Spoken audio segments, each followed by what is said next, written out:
തൃശൂരിലെ NDA സ്ഥാനാർത്ഥി സുരേഷ് ഗോപി തെരഞ്ഞെടുപ്പ് ചട്ടം ലംഘിച്ചു എന്ന പരാതിയിൽ ജില്ലാ കളക്ടർ വിശദീകരണം തേടി. വോട്ട് അഭ്യർത്ഥിച്ച് നൽകുന്ന കുറിപ്പിൽ പ്രിന്റിംഗ് വിവരങ്ങളില്ല എന്ന് കാട്ടി LDF ആണ് പരാതി നൽകിയത്. 2 ദിവസത്തിനകം വിശദീകരണം നൽകണം.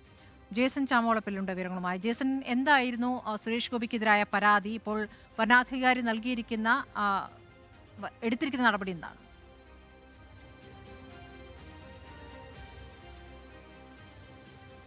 സുരേഷ് ഗോപിക്ക് വേണ്ടി വോട്ട് അഭ്യർത്ഥിച്ചുകൊണ്ട് വീടുകളിൽ വിതരണം ചെയ്യുന്ന അഭ്യർത്ഥനയിലാണ് പ്രിന്റർ ആൻഡ് പബ്ലിഷറുടെ പേര് ഉൾപ്പെടുത്താതെ പ്രിന്റ് ചെയ്ത് അത് വിതരണം ചെയ്യുന്നത്. ഇത് ചോദ്യം ചെയ്തുകൊണ്ടാണ് LDFന് വേണ്ടി CPI ജില്ലാ സെക്രട്ടറി KK വത്സരാജ് തെരഞ്ഞെടുപ്പ് കമ്മീഷന് പരാതി നൽകിയത്. ഈ പരാതിന്മേലാണ് ഇപ്പോൾ തെരഞ്ഞെടുപ്പ് കമ്മീഷൻ ചുമതലയുള്ള ജില്ലാ കളക്ടർ ഇപ്പോൾ സുരേഷ് ഗോപിയുടെ വിശദീകരണം ചോദിച്ചിരിക്കുന്നത്. 2 ദിവസത്തിനകം വിശദീകരണം നൽകണമെന്നാണ് ജില്ലാ കളക്ടർ ആവശ്യപ്പെട്ടിരിക്കുന്നത്. ഇത് സംബന്ധിച്ച മറ്റ് പല രീതിയിലുള്ള പല തെരഞ്ഞെടുപ്പ് പരാതികളും വിവിധ സ്ഥാനാർത്ഥികൾക്കെതിരെ വരുന്നുണ്ട്. ഇതുമായി ബന്ധപ്പെട്ട് 2 ദിവസത്തിനകം വിശദീകരണം നൽകിയില്ലെങ്കിൽ തുടർ നടപടികൾ സ്വീകരിക്കുമെന്ന് ജില്ലാ കളക്ടർ തെരഞ്ഞെടുപ്പ് കമ്മീഷന്റെ ചുമതലയുള്ള ജില്ലാ കളക്ടർ സുരേഷ് ഗോപിക്ക് മുന്നറിയിപ്പ് നൽകിയിട്ടുണ്ട്. ഏതായാലും ഇത് സംബന്ധിച്ച തുടർ നടപടികൾ അടുത്ത ദിവസങ്ങളിൽ ഉണ്ടാകുമെന്ന് ഉറപ്പാണ്. സ്മൃതി.